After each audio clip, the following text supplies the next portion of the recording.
নমস্কার, শুভ সন্ধ্যা। এই গরমের মধ্যেও তবুও বলতে হচ্ছে হ্যাঁ, শুভ সন্ধ্যা। কেন? যতক্ষণ শ্বাস ততক্ষণ আস।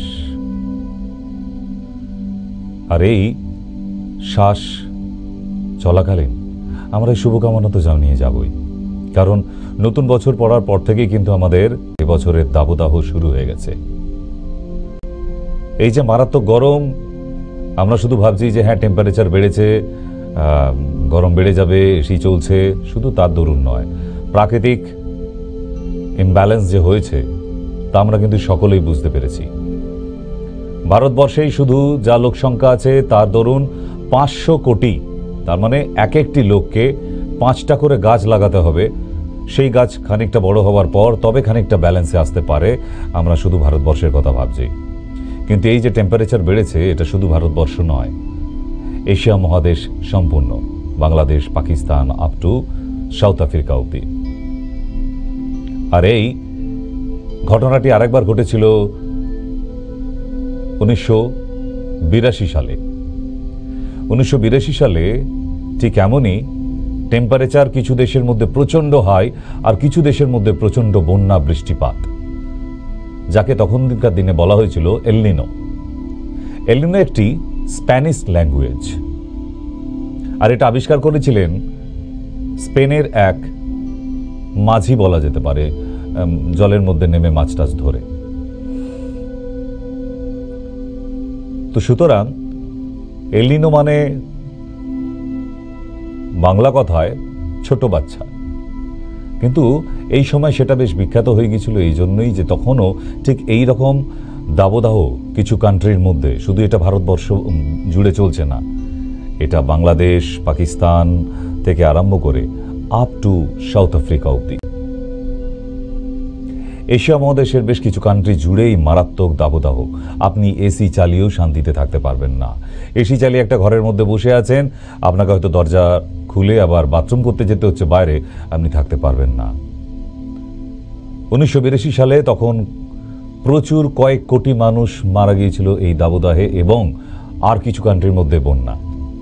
আর সেই ঘটনা কিন্তু আবার ঘটছে, আপনারা কি জানেন কি জানি না, যেটা গতকালকে নিউজে আমি দেখেছি যে দুবাইয়ের মতো জায়গায় প্রচুর অংশে বন্যা মারাত্মকভাবে। আমরা এদিকে পুড়ে মরছি, আর একদিকে বন্যা। তাহলে বুঝতে পারছেন যে গ্লোবাল ওয়ার্মিং, ক্লাইমেট চেঞ্জ, এই যে শব্দগুলো এখন আমরা ব্যবহার করে আসছি, এই শব্দগুলো কিন্তু এর আগেও শোনা গিয়েছিল, নতুন করে নয়। এই গ্লোবাল ওয়ার্মিং আর সঙ্গে ক্লাইমেট চেঞ্জ হয়ে একদিকে ঠান্ডা, নাতিশীতোষ্ণ অথবা একদম বৃষ্টিপাত, এইটা তখনও হয়েছিল, আবার ঘটছে। এবং এই 2024 সালে জলের অভাব অবধি ঘটে যেতে পারে এই কয়েকটা কান্ট্রির মধ্যে। আমরা এসির কথা ভাবছি, এসির দোকানে গিয়ে ডবল টাকা দিয়ে হয়তো ব্ল্যাক হচ্ছে অনেক দোকানে এসি, কিন্তু এসি বাড়িতে লাগিয়েও কিন্তু আমরা উদ্ধার হতে পারবো না। সুতরাং এগুলো প্রাকৃতিক দুর্যোগের মধ্যে পড়ছে। আমরা যখনই প্রকৃতির মধ্যে অনেক ব্যালেন্সের ঘাটতি করে ফেলি তখনই এটা ঘটে থাকে।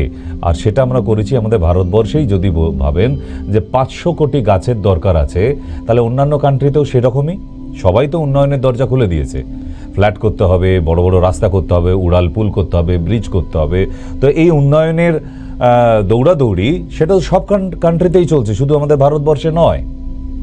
তাহলে এই জায়গাগুলো আমরা যে মেনটেন্স না করে আমাদের উন্নয়নের পাগলামোতে যে উদ্ভিদ কেটে ফেলেছি, গাছ কেটে ফেলেছি, তার কিন্তু কোনো ব্যালেন্স করার জন্য আর কিছু উপায় বের করিনি এখনো অবধি। আমরা শুধু ফ্ল্যাট করে যাচ্ছি আর রাস্তা বানিয়ে যাচ্ছি। সারাদিন রাস্তা তৈরি হচ্ছে বিভিন্ন জায়গায়, কোথাও 6 লেন, কোথাও 4 লেন, কোথাও উড়াল পুল। মশাই, কতগুলো গাছ কাটা গেল খোঁজ নিয়েছেন? আপনি কিন্তু প্রতিদিন খোঁজ নিচ্ছেন। এই কল্যাণীর হাইওয়েটা হয়ে গেছে, এই কেমন দেখতে হলো রে, এই কতগুলো গাড়ি যাচ্ছে। যাকে জিজ্ঞেস করেন তো একদম পুরো বিদেশ লাগছে, ওখান দিয়ে যাবার সময় মনে হবে পুরো ফরেনে আছি, একদম সিঙ্গাপুরে যাচ্ছি। আপনারা কিন্তু এগুলোর খোঁজ খবর রাখছেন। আপনারা কি কেউ জিজ্ঞেস করেছেন এই ওই কল্যাণীর হাইওয়েটা হওয়ার সময় কতগুলো গাছ কাটা পড়লো রে? খোঁজ নিয়েছেন? নিজেদের তৈরি করা ফাঁদে মানুষ নিজেরাই আমরা শেষ হয়ে যাব। আমি একদিন একটা অনুষ্ঠান করেছিলাম, আপনাদের মনে আছে কি জানি না, যে মানুষ যা যা আবিষ্কার করেছে সেই আবিষ্কারেই, মানুষের আবিষ্কারেই মানুষ নিঃশেষ হয়ে যাবে। কথাটা কোথাও লিখে রাখুন। মানুষ একদিন জীবনের গতি বাড়াবার জন্য গাছের গুঁড়ি গড়িয়ে যেতে দেখে চাকা আবিষ্কার করেছিল, রাইট? ক্লাস 4-এ পড়ে এসেছি। সেই চাকা আবিষ্কার হবার পর আজকে BMW, অডি, মার্সিডিজ, ভলভো, আরো কত নামি দামি কোম্পানি, গাড়ি আবিষ্কার হয়ে গেছে। 10 চাকা লরি আবিষ্কার হয়েছে, 14 চাকা লরি আবিষ্কার হয়েছে, ট্রেনের চাকা গতি বেড়েছে, বন্দে ভারত আরো গতিবেগপূর্ণ। মানুষ কতগুলো করে মরছে রোড অ্যাক্সিডেন্টে, খোঁজ রেখেছেন? নতুন একটা গাড়ি আবিষ্কার হলে আমরা মোবাইলে সার্ফিং করে নিই অথবা গুগলসে খোঁজ নিয়ে নিই। প্রতিদিন কটা করে লোক মারা যাচ্ছে আমরা খোঁজ নিই না, সেই চাকায় পিষ্ট হয়ে। মানুষ যা যা আবিষ্কার করেছে আজ অবধি, মানুষ নিঃশেষ হব আমরা আমাদের আবিষ্কারে। কেন? আমাদের যে এই উন্নয়ন আবিষ্কার সবটাই কিন্তু প্রকৃতির বিরুদ্ধে। ভেবে দেখবেন, আমরা যা যা আবিষ্কার করেছি সব প্রকৃতির বিরুদ্ধে গিয়ে। চন্দ্রযান 3 রকেট, তার মধ্যে কি কোনো পলিউশন ছিল না? প্রকৃতির বিরুদ্ধে। আমাদের কারোর মাথাতেও নেই। কিন্তু আমরা কটা গাছ লাগিয়েছিলাম? গাছ লাগানোর প্রয়োজন ছিল না। এটা আবার কোনো কালারে আনবেন না, কারণ মানুষের একটু উন্নত মস্তিষ্ক তো। এখন আমি যদি বলি রকেট ছাড়ার পরে হোক বা আগে হোক, ভারতবর্ষে আনন্দ করে আরও 1 লক্ষ 1 কোটি গাছ লাগিয়ে দিলে আরও ভালো হতো। তাহলে রকেট ছাড়তে বারণ করছি তা নয়, কিন্তু প্রকৃতির সঙ্গে ব্যালেন্সটা তো রাখতে হবে।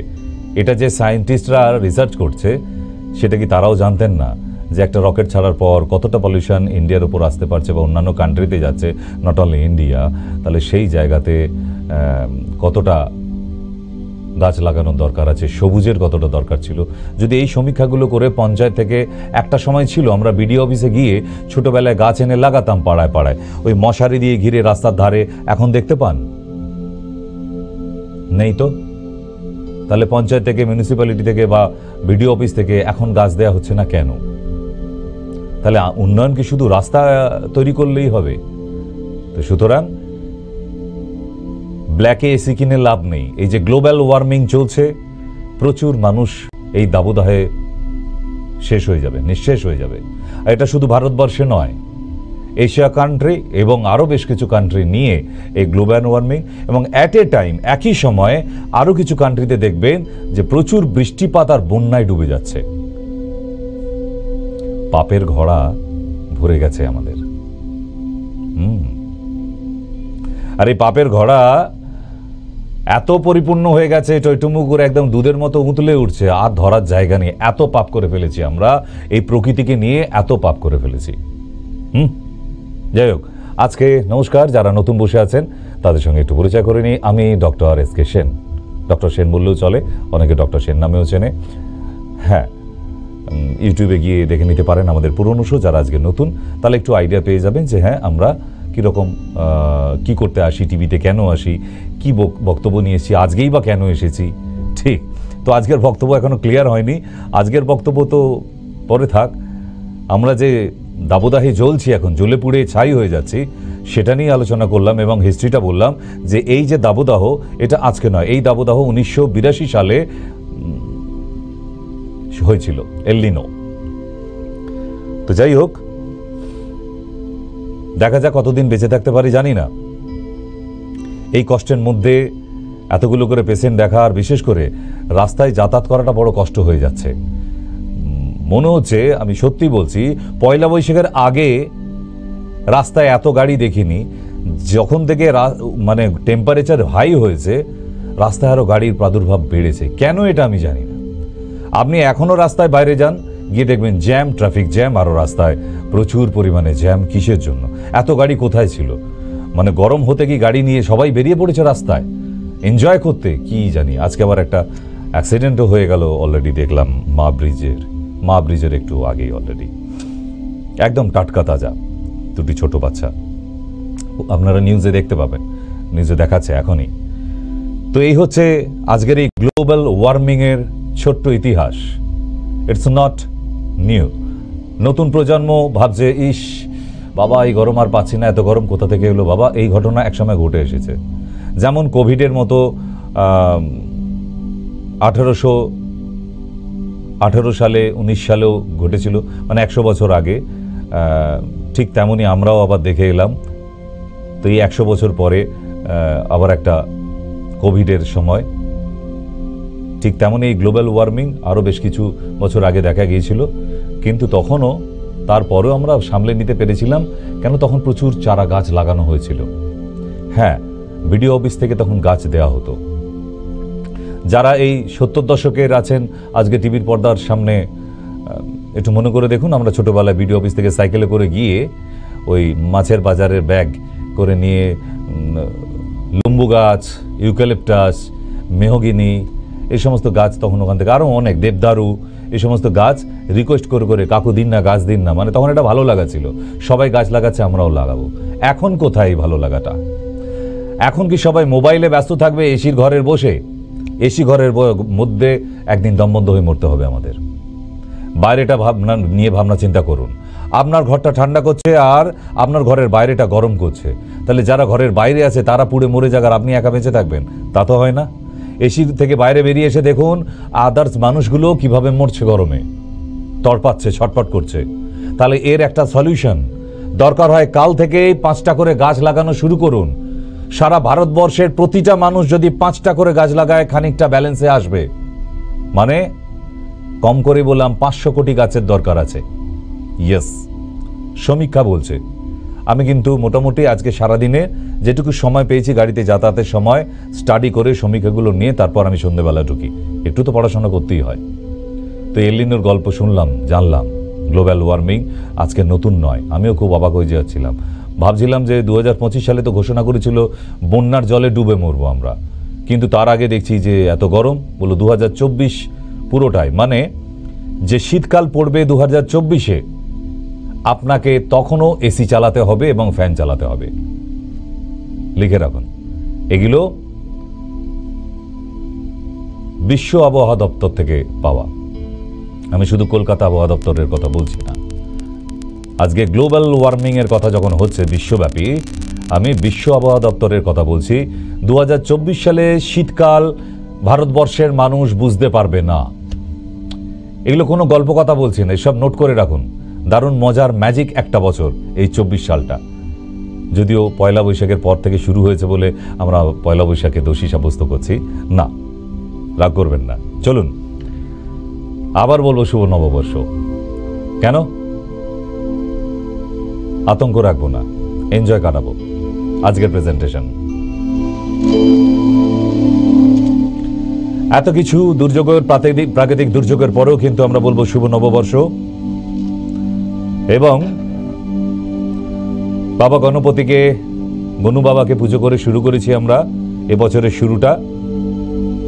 এবছর আমাদের পাড়াতে, আমার হসপিটালে তো হয়, বাড়িতে হয়, কিন্তু পাড়াতেও দেখলাম এবছর আবার গণেশ পুজো দিয়ে শুরু করেছে। কি জানে কি হবে। তার কিছুদিনের মধ্যে আবার ঈদ। তাহলে যারা মোহামেডান আছেন তারাও কি ইনশাআল্লাহকে দোষী সাব্যস্ত করছে? হে আল্লাহ, আজকে কি এবারে কি আমাদের রমজানে কোনো দোষ, কোনো খুঁত হয়ে গিয়েছিল? যে বছর এই দাবদাহের মধ্যে, গরমের মধ্যে পোড়াচ্ছ আমাদের, হে আল্লাহ, এটা কার দোষের জন্য এমন হয়েছে? কারোর দোষ না, ওয়ার্ল্ড ওয়াইড দোষ। আপনারা মন খারাপ করবেন না, গাছের দরকার আছে প্রচুর, নালে জল শেষ হয়ে যাবে। খরা দেখা দেবে ভারতবর্ষে আবার। আকালের সন্ধানে মনে পড়ছে বোধহয় 1976-এর মন্বন্তর, দুর্ভিক্ষ, খরা। 24-এ কিন্তু আমরা সেই দৃশ্য দেখতে পারি। লোকের পকেটে পয়সা থাকবে, খাবার থাকবে না, আর জল পাবেন না। এই এত ফিল্টার মেশিন বাড়িতে লাগানো, কিনলে কেন ঢেনা তানা সব লাগিয়েছেন না, পুকুরের জল খাবার পান করার সুযোগ পাবে না বাংলার মানুষ, বাংলাদেশের মানুষ, ভারতবর্ষের মানুষ। সো জলের অপচয় করবেন না। আজকে যে কথাগুলো বলে দিচ্ছি, আজকে কিন্তু অনেকটা সময় স্টাডি করেছি, পড়াশোনা করেছি। কেন? আমিও ভীষণ ভয়ভীত হয়ে কোভিডের সময় যেরকম প্রথমে জানতে পারছিলাম না বলে ভয় পাচ্ছিলাম, তারপর যখন কোভিড সম্বন্ধে জানলাম ভয়টা কিন্তু কেটে গিয়েছিল। আজকে অনেকটা জানলাম, জানার পরে আতঙ্ক বেড়ে গেল, আরো কমলো না। প্রকৃতির সঙ্গে কি করে লড়াই করে পারবো, প্রকৃতিকে রোধ করব কিভাবে? একটাই রাস্তা আছে, শুধু গাছ লাগান আর জলের অপচয় করবেন না। অনুরোধ, আজকের এই শোটাকে মোবাইলে সেভ করে রাখবেন আপনারা, আপনার ইউটিউবে অথবা ফেসবুকে। মাঝের মধ্যে চালিয়ে চালিয়ে দেখবেন এই 2024 সালের পুরো বছরটা প্রতিটা কথা দেখবেন মিলতে মিলতে যাচ্ছে। 2024-এ শীতকাল আসবে না, বর্ষাকাল দেখতে পাবেন না, শুধু হাহাকার, দাবানল, গ্লোবাল ওয়ার্মিং।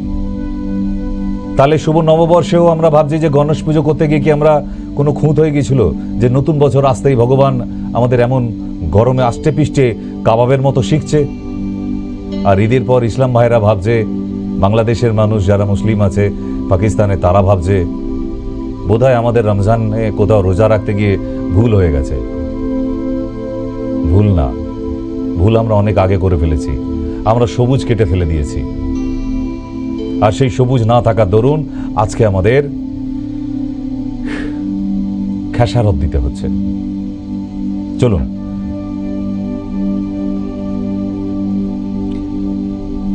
হিন্দু মুসলিম সবাই একসাথে আমরা বছরটা শুরু করেছি, নতুন বছর।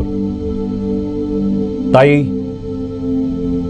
ভোট চলছে, এক দফা হয়ে গেল শিলিগুড়ি, উত্তরবঙ্গে। তাই এই ভোট নিয়ে আর প্লিজ মারামারি করবেন না, এমনিই মারা যাব আমরা, আগুনে পুড়ে মারা যাব, খুন রাহাজানি, একে টপকাতে হবে, ওকে মারতে হবে, ভাই প্লিজ। আর এই ভোট নিয়ে নিজেরা ভাই ভাইয়ের মতো সারা বছর থাকি কেন? এই ভোটের সময় একজন আরেকজনের শত্রু হয়ে যায়। ভোটটা তো হতে হবে, ওটা একটা সিস্টেমের ব্যাপার, সিস্টেমের মধ্যে আছে। আমরা কেন নিজেরা ভাই ভাই পাশাপাশি একসঙ্গে থাকি, কেন নিজেরা মারামারি করছি? মারামারি করে মরতে হবে না, আমরা এমনিই মরবো এবছর। তাই প্লিজ আপনাদের আবার অনুরোধ, এবছর ভোট নিয়ে আজকে একটা দফা হয়ে গেল, আবার সেই ছাপ্পা, আবার সেই ধরাধরি, মারপিট, প্লিজ আর ভালো লাগছে না। এমনিই তো মারা যাবো আমরা, দগদে দগদে আগুনে জ্বলছে, শিক কাবাবের মতো অবস্থা হবে আমাদের। পাকিয়ে পাকিয়ে আমাদের ওপরওয়ালা সেঁকবে, এবার তন্দুরি চিকেন হব আমরা। 2024 সাল তন্দুরি, তন্দুরি আর ঠিক। তাহলে আর হিন্দু মুসলিমের মধ্যে ভাই ভাই ভাবেই থাকি। যখন একসাথে আমরা বছরটা শুরু করলাম ঈদ আর নববর্ষ দিয়ে, নেক্সট এবার যাই, কিছু ইম্পর্টেন্ট কথাবার্তা হবে আপনাদের সঙ্গে। সব ঠিকঠাক চুলো ঝামেলা পাকালো সূর্যি মামা, কেন যে মাথাটা তার খেপে গেল? সূর্যি মামি কি জানে কি অশান্তি বাঁধিয়েছে সূর্যি মামার সাথে। এই মাইমা যদি ঝামেলাটা না করতো তাহলে সূর্যি মামা এই রেগে মেগে আমাদেরকে আর কাবাব বানাতো না। তাহলে সূর্যি মামাকে ঠান্ডা করার একটাই রাস্তা, প্রচুর সবুজ গাছ লাগাতে হবে। কাল থেকে লেগে পড়ুন, আগামী কাল থেকে এক একটা মানুষ 5-5টা করে গাছ লাগান, অনলি 5। এইটুকু তো করুন, বাঁচাতে হবে, শুধু লাগিয়ে দিয়ে চলে এলাম না। ওই 5টি গাছকে বাঁচিয়ে রাখতে হবে এবং বড় হতে হবে, বড় করতে হবে তাদের। শুধু লাগিয়ে দিয়ে চলে এলাম, নিজে নিজেই তো হবে না, ও তো ছোট বাচ্চা, ওকে জল দিতে হবে, দেখাশোনাও করতে হবে। 5টা গাছ লাগান কাল। চলুন পরের পেজ। গতকাল ছিল 52 ডিগ্রি ইন রাজস্থান। আমাদের ভারতবর্ষে যে রাজস্থান 52 ডিগ্রি টেম্পারেচার ছিল, যেখানে প্রচুর মানুষ নাক দিয়ে টপ টপ করে রক্ত পড়েছে এবং সানস্ট্রোক হয়ে, অজ্ঞান হয়ে, ফিট হয়ে রাস্তার মধ্যে পড়ে গেছে। আমাদের পশ্চিমবাংলাতেও হচ্ছে, আনাচে কানাচে খোঁজ পাচ্ছি না আমরা। তাই সাবধান করা আপনাদের। যে রোদ্দুরের মধ্যে বেরোবার সময় শুধু চোখটা খোলা রেখে সানগ্লাস পরে নেবেন, পুরো সাদা ওড়না দিয়ে, পুরো বাঁধন, পুরো সাদা ওড়না দিয়ে। দরকার হয় মেয়েদের যে ওড়না হয় পুরো সুতির। রাজস্থানে থাকাকালীন আমরাও করেছি, ওখানে আমিও একটা সময় রাজস্থানে কাটিয়েছি। আপনারাও করুন এই সময়, কারণ লুকে আটকাতে গেলে পুরো শরীরের কোথাও খোলা রাখলে হবে না, পুরো ঢাকা দিয়ে রাখতে হবে সুতির কাপড়ে, এবং চোখটাকে দেখার জন্য কালো সানগ্লাস পরুন, ব্ল্যাক, এবং পুরো সুতির ওড়না দিয়ে বাঁধুন মুখটাকে, মাথা থেকে কান গলা সমস্ত, এবং ফুল স্লিভ জামা পরুন, হাফ নয়। ছাতা ব্যবহার করুন। আর কি কি করবেন সব জানিয়ে দিচ্ছি। মন দিয়ে আজকের বাকি একটুখানি সময় আছে, দেখতে থাকুন। খুব ইম্পর্টেন্ট শো, যেটা আপনি সেভ করে রাখবেন আপনার মোবাইলে। আমাদের ফেসবুকেও চলছে মায়া টিভি চ্যানেল। আপনার মোবাইল আছে না অ্যান্ড্রয়েড মোবাইলের মধ্যে ফেসবুকে যান, ক্লিক করুন, ওপরে লিখুন সার্চিংয়ে গিয়ে MAYA টিভি চ্যানেল, CHANNEL। মায়া টিভি চ্যানেল টাইপ করলেই আমাদের সাইটটা দেখতে পাবেন। ওখানে আমাদের এই অনুষ্ঠানটা লাইভ চলছে, ওটাকে সেভ করে রাখুন। সারা বছরেই এটা লাগবে। কেন? এবছর যখন শীতকাল পড়বে না, বর্ষাকাল আসবে না, গরমেই সারা বছরটা কাটবে রেগিস্তানের মতো। এবার দেখবো আপনার কোন দিন ঘুম থেকে উঠে দেখবেন আপনার বাড়ির সামনে গরু বাছুরগুলো পালিয়ে গেছে, আপনার গোয়াল ঘরে উঠ চলছে। হ্যাঁ, আর 2-3 দিনের মধ্যে মনে হবে আপনি রেগিস্তানে বসে আছেন, গরু বাছুরগুলো আর লাগবে না কাছে, আমাদের এবার উটের দরকার হবে। কিছু করার নেই, বড় মুশকিল টাইমে চলছি আমরা। কোনো না কোনো উপায় বেরোবে। অনুষ্ঠানটা দেখুন খুব মন দিয়ে। অনেক কিছু উপায় বলে দিচ্ছি আমি, যেই গরমের মধ্যেও ভালো থাকতে পারেন। ভালো থাকতে পারেন নয়, ভালো থাকতে হবে। হ্যাভ টু নিডস, আমাদের সবাইকে ভালো থাকতে হবে। তার জন্য এই উপায়গুলো খুব ঠান্ডা মাথায়, আর নালে কাগজ পেন নিয়ে লিখতে থাকুন, আর নালে এই আজকের শোটাকে সেভ করে নিন। তাহলে রাজস্থানে দুর্ঘটনা একটু চ্যানেল থেকে জানতে পারবেন। রাজস্থানে সূর্যি মামা আরো বেশি টেম্পটেড হয়ে গেছে। গরমের দাবদাহে ভালো লাগে না, গ্রীষ্মের দাবদাহে। সুতরাং মাথার উপর সূর্যি ওঠার সময় কেউ রাস্তায় থাকবেন না। 12টার টাইমে কোনো গাছের ছাওয়ায়, কোনো শেডে দাঁড়ান, ডাইরেক্টলি রৌদ্রে নয়, সানস্ট্রোক হয়ে যাবে। नेक्स्ट, शरीर को ठंडा रखने के उपाय, गुलकंद का शरबत। এটা আমরা সবাই জানি ছোট থেকে। গুলকান্দ বাজারে কিনতে পাওয়া যায়, এনে শরবত খাবেন দুবেলা 3-4 বার করে, শরীরকে ঠান্ডা রাখার। এটা আজকের না, এটা প্রতি বছর সারা জীবন মানুষ জানে। যারা জানতেন না, নামটা শুনে লিখে রাখুন, গুলকান্দ। হ্যাঁ, শরীরকে প্রচন্ড ঠান্ডা লাগে। যেমন অ্যালোভেরা শরীরকে ঠান্ডা রাখে, গুলকান্দ কিন্তু আর একটা ম্যাটেরিয়াল, র ম্যাটেরিয়ালস। জলের সঙ্গে, ঠান্ডা জলের সঙ্গে গুলে ওঠে শরবতটা খেলে শরীরটা প্রচুর পরিমাণে আরও টেম্পারেচার লো হয়ে যাবে। বাইরের সঙ্গে দেখবেন, আপনার বাইরে যদি টেম্পারেচার হাই থাকে, আপনার নিজের মনে হবে না একটু ঠান্ডা ঠান্ডা অনুভব হচ্ছে। লিখতে থাকুন, শুরু হয়ে গেল গুলকান্দ 1 নম্বর। দ্বিতীয়, রৌদ্রে থাকাকালীন এইভাবে জল পান করবেন না। আপনি হয়তো রৌদ্রে যাচ্ছেন, আপনার জল পিপাসা পেয়েছে, কিন্তু হঠাৎ করে দোকান থেকে একদম চিল্ড ওয়াটার বা যে বরফ জমে আছে এই রকম জল খেয়ে ফেলবেন না। সঙ্গে সঙ্গে আপনার স্ট্রোক হয়ে যাবে, যেতে পারে নয়, যাবেই। কারণ বাইরে যা টেম্পারেচার থাকছে 42 ডিগ্রি, সেই ডিগ্রিতে আপনি চিল্ড ওয়াটার জল রৌদ্রে দাঁড়িয়ে খেলেই আপনার সানস্ট্রোক হবে। সো বিওয়্যার, এই ভুলগুলো একদম নয়। আমরা সবাইকে নিয়ে থাকতে চাইছে, বিশ্বাস করুন। আপনি কোনো দুর্ঘটনা নিয়ে চলে যান, আপনার ফ্যামিলি পুরো অনাথ হয়ে যাক, আমি চাইছি না, আমরা চাইছি না। আমরা সবাই একসঙ্গে এই গরমের রৌদ্রের বিরুদ্ধে, টেম্পারেচারের বিরুদ্ধে লড়াইটা করতে চাইছি। তাই নেক্সট পেজের কথাগুলো লিখতে থাকুন। এই গরমে বারবার স্নান করে ফেলবেন না। হঠাৎ করে শরীরের টেম্পারেচার হুট করে কমে গেলে স্ট্রোক হবে, হার্ট অ্যাটাক হতে পারে, নার্ভাস সিস্টেম ডিসঅর্ডার হয়ে যেতে পারে। নার্ভাস সিস্টেম ডিসঅর্ডার, শরীরের একটা অঙ্গ আপনার প্যারালাইজড হয়ে যেতে পারে। হঠাৎ করে আপনার গরম হচ্ছে, রৌদ্র থেকে গিয়েই হইচই করে গামছা পরেই স্নান করে ফেললেন, এইটা করবেন না। আগে খানিকক্ষণ বসুন, ঘাম মুছুন, ঘাম শুকিয়ে গেলে তারপর স্নান করবেন। আর গরম পড়েছে বলে দিনে 4-5 বার নয়, ম্যাক্সিমাম 3 টাইমস, ম্যাক্সিমাম 3 টাইমস একটা মানুষ স্নান করতে পারি আমরা। না হলেই কিন্তু প্রবলেম ঘটবে ভেতরে, হচ্ছে জ্বর। Next, stop bath, don't do this. বাড়িতে শাওয়ার আছে বলেই ঘন ঘন স্নান করে ফেলবেন না।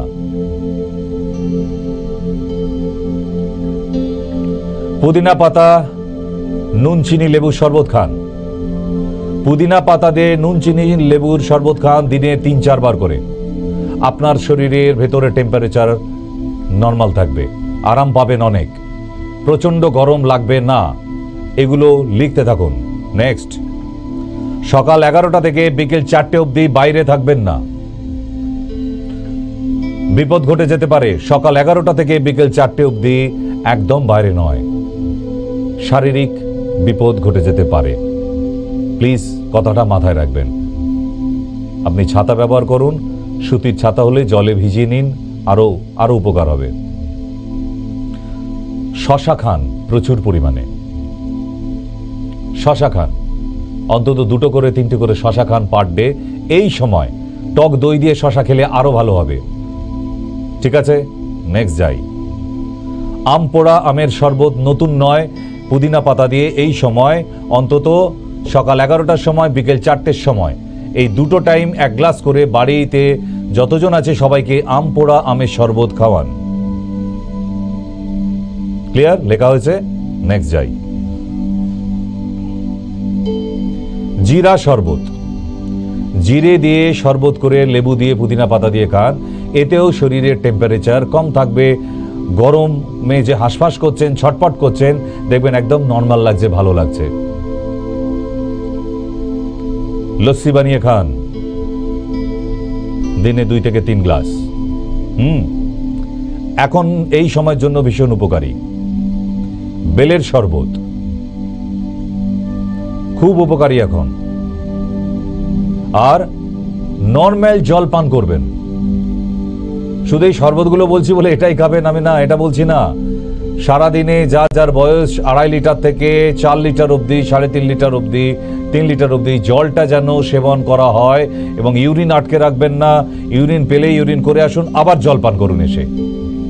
ইউরিন করে এসে আবার জল পান করুন। শরীরের টেম্পারেচার দেখবেন কমছে।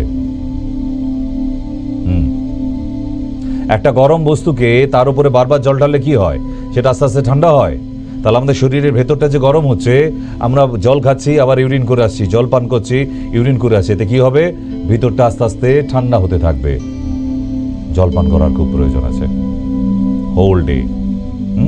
নেক্সট, ডাবের জল, কোকোনাট ওয়াটার। ডাবের জল খাওয়াটা এখন খুব উপকারী, যদিও দাম প্রচুর, মারাত্মক দাম। 50 টাকা 60 টাকার মতো দাম নিচ্ছে একটা কচি ডাবের। আর নারকেল কিনতে গেলাম, সেখানে নারকেলের দাম বললো 25 থেকে 30 টাকা। সেদিন বুঝতে পেরেছিলাম বৃদ্ধ বয়স থেকে যৌবনকালের দামটা সত্যিই বেশি। তাহলে নারকেল যখন যৌবনকালে তখন 60 টাকা, আর যখন পেকে ঝুনো হয়ে নারকেল হয়ে গেছে তখন তার দাম 25 টাকা থেকে 30 টাকা। তো সুতরাং ডাবের জলটা পান করুন, খুব দরকারি। আখের রস পান করুন। রাস্তায় দেখলেই আখের রস নিজে খান, বাড়ির জন্য নিয়ে যান, খুব জরুরি শরীরকে ঠান্ডা রাখার জন্য। নুন লেবু চিনি শরবত নর্মাল। এত ডাব কেনার পয়সা নেই যাদের, এত কিছু করতে হবে না। বাড়িতে নুন চিনি আছে, একটু লেবু আছে, শরবত বানান, বাড়ির সবাই মিলে খান দিনে 2-3 বার করে। হ্যাঁ, কেন এটা করতে হবে? এই দাবদাহ থেকে বাঁচার জন্য। আবহাওয়া দপ্তর থেকে তো 22 তারিখ অবধি ঘোষণা করেছিল, কিন্তু বিশ্ব আবহাওয়া দপ্তর বলছে এই সারা বছরটাই এরকম তাপ উত্তাপের মধ্যেই কাটাতে হবে আমাদের। তাই প্লিজ আর নতুন করে কাউকে গরম দিতে যাবেন না। হ্যাঁ, আপনি চেনেন না, আপনি চেনেন আমাকে, আমি কে, এই সমস্ত প্লিজ আর নিচে টেম্পারেচার দেবেন না, দেখাবেন না কাউকে। আমরা এমনিতেই গরমে আছি, তারা আর গরম দেবেন না আপনাদের। হ্যাঁ, সে আপনি রাজনৈতিক পার্সন হোক, রাজনৈতিক নেতাদের হাতা হোক, চামচা হোক, যাই হোক, সবাই মিলেমিশে একসঙ্গে থাকি না, ভালো লাগবে তো। এমনিই চলে যাবো একটা সময় সবাই, এমনি খুব একটা বেশি দিন আর নেই, কিন্তু এর মধ্যে আর লড়াই করে লাভ নেই। আসুন একসাথে সবাই মিলেমিশে বাঁচি, গেলে একসঙ্গেই যাব। এই লড়াই, এই পার্টি ওই পার্টি, ওই পার্টি, আমি জানি না আপনারা কিভাবে ভোট দিতে যাবেন, না আমাদেরও যেতে হবে, ব্যাপারটা কি হবে জানি না ঠিক। নেক্সট, আম দুধ শরবত, এটাও পেটে অনেকক্ষণ থাকে এবং শরীরের জন্য খুব উপকারী। এইটা বাবা আমাদের মতো গরিব মানুষদের জন্য। প্লেন ছাতুর শরবত খাও, পেট ঠান্ডা করো। আপনি কি জানেন ছাতুর শরবত খেলে পেট ঠান্ডা হয় ভীষণ? ইয়েস হয়, প্রচুর পরিমাণে পেট ঠান্ডা হয়, পেটটা ভরা থাকে। গরিবের জন্য এটাই সব থেকে দামি শরবত একটা। আমি সকালবেলা উঠে একটুখানি খেয়ে নিই বাবা, পেটটাও ভর্তি থাকলো, শরীরটাও ঠান্ডা থাকলো। আপনারাও করতে থাকুন, কিন্তু মাঝের মধ্যে লেবুর জলটা খুব দরকার। একবার করে ওই নুন চিনি লেবুর শরবতটা খান। কেন? এই যে প্রচুর ঘাম বেরিয়ে যাচ্ছে, ক্যালোরিজটা বেরিয়ে যাচ্ছে, এই ক্যালোরিটা আবার ফুলফিল হয়, নাহলে আপনি কিন্তু উইক হয়ে যাবেন। প্রচুর ঘাম বেরিয়ে গেল, আপনি সেই ঘাটতিটা পূরণ করলেন না, সলিউশনটা যে বেরিয়ে যাচ্ছে তার জন্য কিন্তু অসুবিধা হতে পারে। আর তাই আপনাদের বলা যে সলিউশনটা যেটা বেরিয়ে যাচ্ছে, এই সলিউশনটা আবার মেকআপ করতে হবে আমাদের। এই মেকআপটার খুব জরুরি ছিল। নুন চিনি লেবু শরবতটা এই জন্য দরকার আছে। কেমন? ওকে। যারা বাইরে বেরোবেন, ছাতা ছাড়া বাইরে বেরোবেন না। আপনাদের হাতে ধরছি, পায়ে পড়ছি, জড়িয়েও ধরছি, সব রকম ভাবে বললাম। যাদের ভালোবাসি, শ্রদ্ধা করি, স্নেহ করি, সবটাই। ছাতা ছাড়া বাইরে বেরোবেন না যারা পায়ে হাঁটা পথে বেরিয়েছেন, সাইকেলে করে গেলেও। কারণ এই যে আল্ট্রাভায়োলেট রে মারাত্মক ক্ষতিকারক। আপনি শুধু ভাববেন না যে শুধু টেম্পারেচারটাই বেড়েছে। ব্লু আল্ট্রাভায়োলেট বাতাসের মধ্যে প্রচুর পরিমাণে বেড়ে গেছে। ত্বক ভেদ করে ঢুকে গেলে সানস্ট্রোক কেউ আটকাতে পারবে না। ক্লিয়ার? তাই ছাতা, সাদা ওড়না, কালো সানগ্লাস। বলছেন না, পুরুষরা অব্দি। আমরা রাজস্থান ছিলাম তখন, সেই সময়টায় 1995-96 হবে, তো সেই সময় ওখানে লু চলছিল এবং ওখানকার বয়োজ্যেষ্ঠ লোক যারা, তারাই শিখিয়ে দিল রাস্তায় বিক্রি হয়, যেখানে যেমন রাস্তায় হেলমেট বিক্রি হয়, রাজস্থানে লু চলার সময় ওখানে রাস্তায় গাছের তলায় বসে বসে সাদা ওড়না বিক্রি হয়, সুতির নরম। তাই এখানেও দরকার সাদা ওড়নার। সাদা ওড়না বাঁধুন, সানগ্লাস পরুন, চলুন, কোনো অসুবিধা নেই, কিন্তু সুতির জামা কাপড় পরার চেষ্টা করুন। কেমন? নেক্সট। তাহলে এই গরমে ভালো থাকুন, সাবধানে থাকুন, সুস্থ থাকুন। এর থেকে বেশি কিছু বলার নেই আমার। কারণ আশা করছি ছোট্ট সময়ের জন্য এলাম আপনাদের কাছে, এবং এই ছোট্ট সময়টা যদি আপনারা আজকের এই ছোট্ট পরিবেশন আপনারা মাথায় নেন, এর থেকে ভালো কিছু নেই। বেঁচে থাকতে হবে। আজকের অনুষ্ঠানটা আপনার ফেসবুকে শেয়ার করে নিজের কোনো জায়গায় হোয়াটসঅ্যাপে রেখে দিন, যাতে বারবার খুঁজতে না হয়। ওই জন্য শেয়ার করে নিজেরই হোয়াটসঅ্যাপে রাখতে বললাম। আর দ্বিতীয়, ইউটিউবেও চলছে, ইউটিউব থেকেও শেয়ার করে আপনি রেখে দিতে পারেন। তাই যারা আজকে এই গরমে কষ্টের মধ্যেও আমাদের অনুষ্ঠান দেখছেন, তাদেরকে অন্তত করজোরে অনুরোধ, আজকের ছোট্ট ছোট্ট কথাগুলি মাথায় রাখুন। আমাদের ভালো থাকতে হবে, বেঁচে থাকতে হবে, এটাই বড় ব্যাপার। জানি না এর মধ্যে কার কি দুর্ঘটনা ঘটে যাবে। সবাই সাবধানে থাকবেন। চলুন আমরা একটা ছোট্ট ব্রেক নিয়ে তারপর ফিরবো আবার আজকের এই গরমের দাবদাহে। ননি, গিলয়, অ্যালোভেরা, অশ্বগন্ধা সমৃদ্ধ মায়েদের জন্য শ্রেষ্ঠ উপহার। সারাদিন কাজের ব্যস্ততায় নিজের খেয়াল রাখার সময় পাই না, তাই প্রতিটি মায়ের প্রয়োজন প্রতিদিন দুবেলা চায়ের দুধ।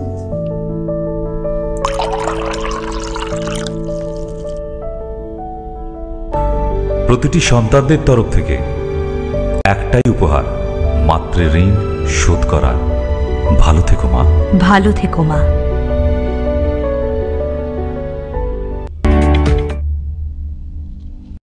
নমস্কার, ফিরে এলাম আবার ছোট্ট ব্রেকের পর। ধন্যবাদ আজকে আবার এতক্ষণ ধৈর্য ধরে থাকার জন্য। চলুন এই গরমের মধ্যেও আপনাদের জন্য একটা শুভ সংবাদ দিই। কারণ যে কটা দিন বেঁচে আছি সবাই তো একসঙ্গে থাকবো, দেখা করব, কথা বলে যাব সবাই মিলে। তাই এই গরমের দাবদাহেও আপনাদের জন্য একটা আনন্দ সংবাদ। Let us see next page. পরের পাতা আনন্দ সংবাদ। আনন্দ সংবাদটা কি, যে এই গরমের মধ্যেও আমরা আপনাদের জন্য দমদম হনুমান মন্দির, দমদম জংশন থেকে একদম পায়ে হাঁটা পথ, যদিও রোদ্দুর, অটো দাঁড়িয়ে আছে আপনাকে নিয়ে যাবে বলে, 5 মিনিটের পথ দেখা যাচ্ছে। আর ঐতিহাসিক হনুমান মন্দির, মানে দমদম জংশন প্ল্যাটফর্ম তৈরি হয়নি যখন, তার আগে থেকেই হনুমান মন্দির।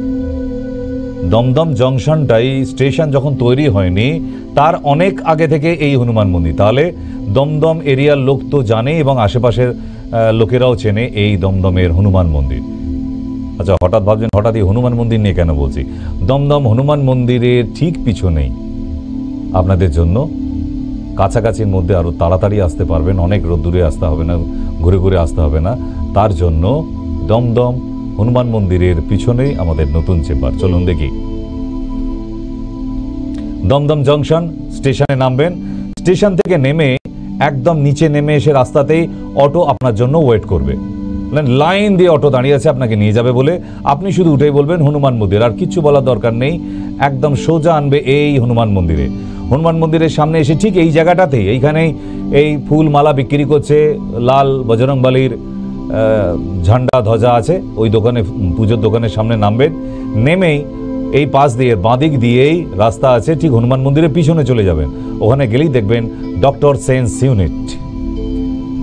আর কিছু খুঁজে পান না পান, হনুমান মন্দিরের পিছনে ঠিক পচাখালটি আছে, দমদমের বিখ্যাত পচাখাল। ওই পচাখালের রাস্তার কাছে আসলেই দেখতে পাবেন আমাদের চেম্বারটা, একদম হনুমান মন্দিরের ঠিক পিছনে। এই যে হনুমান মন্দির, ওখানে নামটাম লিখিয়ে এসে বজরংবলীর কাছে একটু মাথা ঠেকিয়ে পুজো দিয়ে যে বাড়ি যেতে পারবেন। ভীষণ ভালো লাগবে, কারণ এটা শোনা গেছে যে যখন দেশ স্বাধীন হয়েছিল তারও আগে থেকে এই হনুমান মন্দির, 1947 সালের আগেও এই হনুমান মন্দিরটা ওখানে ছিল। এর একটা ইতিহাস আছে, ওখানে গেলে আপনারা জানবেন, যারা ওখানে বয়োজ্যেষ্ঠরা আছে। তো ওই মূর্তি দর্শন সবসময় হয় না, খুব জাগ্রত মন্দির। তো এই হনুমানজির পিছনেই আমরা এখন এই গরমের মধ্যে ঠাঁই নিয়েছি, যদি রক্ষা করেন। আর দমদম হনুমান মন্দির চেম্বার, একদম মন্দিরের সামনে গিয়ে শুধু জিজ্ঞাসা করবেন, জিজ্ঞেস করতে হবে না মন্দিরের সামনে, আপনি মন্দিরের সামনে দিয়ে গিয়ে মন্দিরটার পিছনে চলে যাবেন।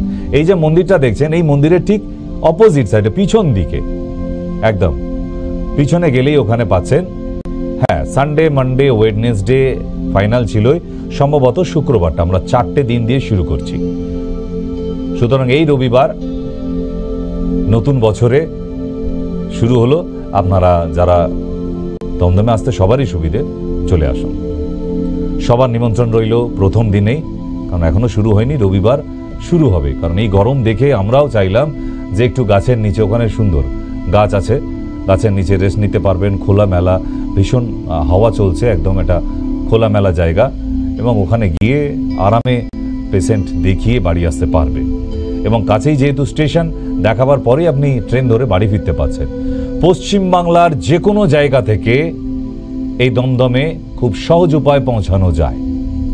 যে কোনো ডিস্ট্রিক্ট থেকে আসার ইচ্ছা হলেও বা অন্য কোনো স্টেট থেকেও আসতে হলে দমদমে খুব সহজে, কেন শিয়ালদা থেকে মাত্র 10 মিনিট, হাওড়া স্টেশন থেকে মাত্র 15 মিনিট দমদম। বাস আসছে তো ডাইরেক্ট এখন। আর এখন ব্রিজটা যে ভেঙে গিয়েছিল, এখন নতুন করে তৈরি করে দিয়েছে। এখন দমদম হনুমান মন্দিরের সামনেটা আপনি গেলে চিনতে পারবেন না, যারা অনেক দিন যাননি, মানে 1 বছর আগে যারা গেছেন, এখন চিনতে পারবেন না, এত সুন্দর করে দেওয়া হয়েছে। তো আসা যাক নতুন জায়গায়, নতুনভাবে আবার আপনাদের সঙ্গে দেখা হবে আগামী রবিবার থেকে। আই মিন 21 তারিখ পড়েছে বোধহয়, হ্যাঁ 21 তারিখ প্রথম ওপেনিং। যারা আসছেন, আমি আপনাদের জন্য লাড্ডু রাখবো, বলতে হবে না। আর সঙ্গে হনুমানজির মন্দির দর্শন করে বাড়ি যেতে পারবেন, অন্য কিছু না, মানসিক শান্তি, ভালো লাগা। ঠিক এই ভালো লাগা নিয়ে আপনারা শান্তি মনে বাড়ি ফিরতে পারবেন। আর শিলিগুড়িতে, নর্থ বেঙ্গলের কথা জানিয়ে দিই, নর্থ বেঙ্গল আজকে একটা ভোটের ডেট চলে গেল। আমাদের যাবার কথা ছিল, ভোটের ইলেকশনের জন্য আমরা ডেটটা ক্যান্সেল করেছিলাম। গতকালকে ছিল আমাদের ডেট, 18 তারিখ, ক্যান্সেল করেছি। 22 তারিখে ডেটটা রেখেছি ওই জন্যে। তাই যারা নর্থ বেঙ্গল শিলিগুড়ি থেকে দেখছেন আমাদের এই অনুষ্ঠান, শিলিগুড়ি থেকে যারা দেখছেন, নিচের নাম্বার দুটি নোট করে রাখুন। নিচে যে নাম্বার, দুটি নাম্বার দেওয়া আছে দেখুন এখানে, ওই দুটি নাম্বার নোট করে রাখুন। যদি শিলিগুড়িতে দেখাতে চান, এই সোমবারে কিন্তু মানে রবিবার হনুমান মন্দির চেম্বার আমাদের ওপেন হচ্ছে। সেকেন্ড ডে মানে সোমবার কিন্তু আমি শিলিগুড়ি সকালবেলা ওখানে রুগী দেখব। সকাল 10টা থেকে বিকেল 4টের মধ্যে আসতে হবে, তার বাইরে হলে হবে না। 4টের পরে এলে দেখা সম্ভব নয়।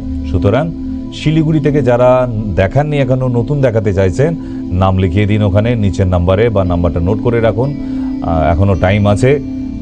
নর্থ বেঙ্গল মানে যারা অলরেডি উত্তর দিনাজপুর থেকে রুগীরা ওখানে যায়, উত্তর দিনাজপুর, দক্ষিণ দিনাজপুর, মাথাভাঙা, ধূপগুড়ি, শিলিগুড়ি, দার্জিলিং, কার্শিয়াং, জলপাইগুড়ি, দার্জিলিং থেকে এতগুলো এরিয়া থেকে আমাদের এই চেম্বারটা এমনই একটা সেন্টারে করেছি, শিলিগুড়ি কলেজের সেকেন্ড গেটে, শিলিগুড়ি কলেজের কলেজ মোড়। তো ওখানে ফোন করে নিন, আপনাকে ঠিকানা দেখিয়ে দেবে, একদম পাঠিয়ে দেবে আপনাকে লোকেশন, সঙ্গে ফোন নাম্বারটা রেখে দিন খালি।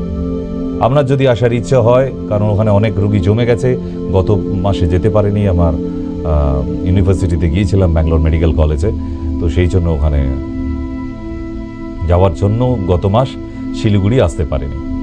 তাই শিলিগুড়িতে নাম লেখান আগামী 22 তারিখের জন্য। 21 তারিখ হনুমান মন্দির। আজকে বিদায় নিই। গরমের মধ্যে সবাই ভীষণ ভালো থাকুন, ঠান্ডা থাকুন।